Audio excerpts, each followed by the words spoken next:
Welcome, ladies and gentlemen, to the Ask ServiceMonster show, where you've got questions about your service business and we've got your answer.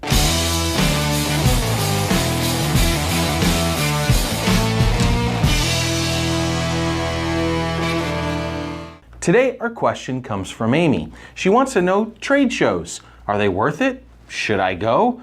What should I expect? Amy sent me a message, and she had noticed that I had said some things about trade shows, especially when we were talking about the associations. She had always wondered if they're worth it. She's a small husband and wife team. I think they have one technician, and she asked whether or not she should go. It is indeed trade show season. August and September are typically when most of the trade shows within the service industry are presented. There are a few in January, and I'll talk about the reasons why here in a second, but obviously right now we're just starting the thick of trade show pandemonium. Come one, come all. They're fun, you meet your friends, you get to go drinking, have a good time, maybe an adult time out, and you get to learn and glad hand and meet with other industry veterans. But is it worth going? So one thing you have to keep in mind is they're typically run by associations, or they'll hire an event coordinator or planner to run the event themselves. They're sponsored by the vendors who go there. Yeah, you're gonna pay a ticket price, that's so they can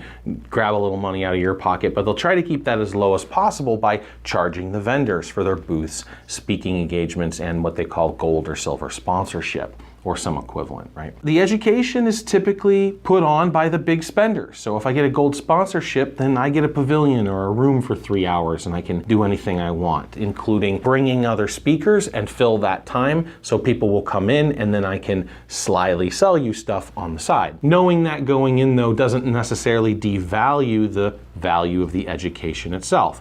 And so when you're thinking about going to a trade show, education should be at the forefront. You want to go there to get more knowledge, and obtaining the topics that you're interested in is good, but keep an open mind about who's giving the presentation, can you learn from them, and then watch for those right hooks. The other thing to keep in mind if you go is mind your time well. It's extremely beneficial, but not if you're drinking out and gambling all night. That's just a vacation. A working vacation certainly can be had, and a lot of people go to have fun and unwind, as well as get the education and the vendor and the glad handing with other service providers and business owners too. But if you're going there, I would suggest you make the most use of your time. These are normally 2 or 3 day long events, and they're packed full of early morning education. Sometime the trade show is open for a few hours during the day, 4 to 6 hours. They'll have lunches and dinners. Events can be coordinated at night. And if you're paying attention to all the benefits that you can get out of the trade show, you can have a great time. But going there, knowing that you're going there for business is the key. Managing your time wisely is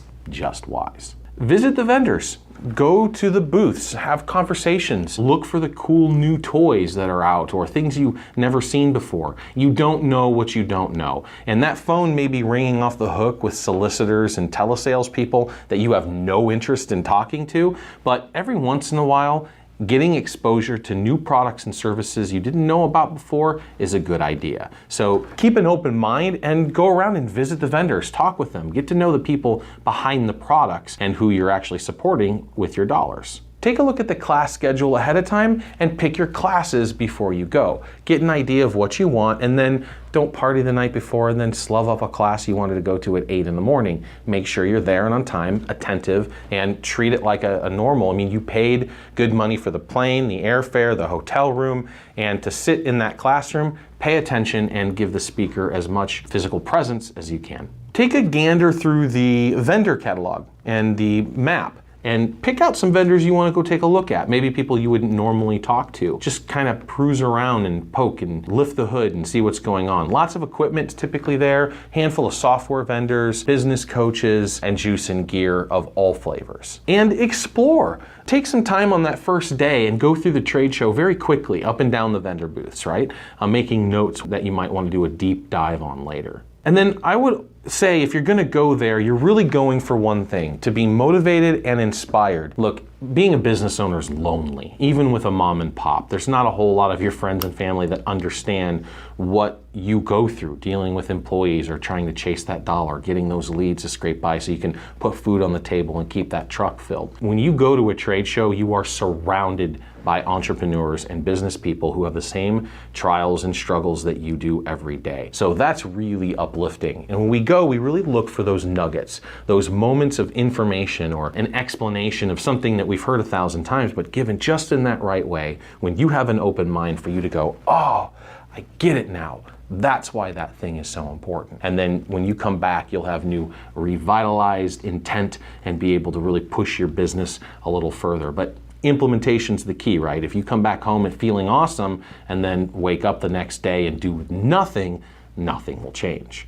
So wrapping up, if you're gonna go to a trade show, which I suggest you do, at least one per year, maybe one every other year, go there knowing that it's sponsored. The vendors are there to make some money and they're there to provide you a little bit of value to entice you to do so. Number 2, make the most out of your time. Get a hold of the program ahead of time, decide which vendors and which classes you wanna go to, and stick to your schedule. And number 3, look out for those gold nuggets. Rub shoulders and hobnob with other business owners and just really focus on those moments of keeping an open mind and really understanding why other people do what they do, why the vendors are so excited about this new product offering, or why that other service provider sitting across from you just collected program campaign that got them 50 new leads a month. Until next time, kids, subscribe to our YouTube channel, go check out the demo, and give us a call.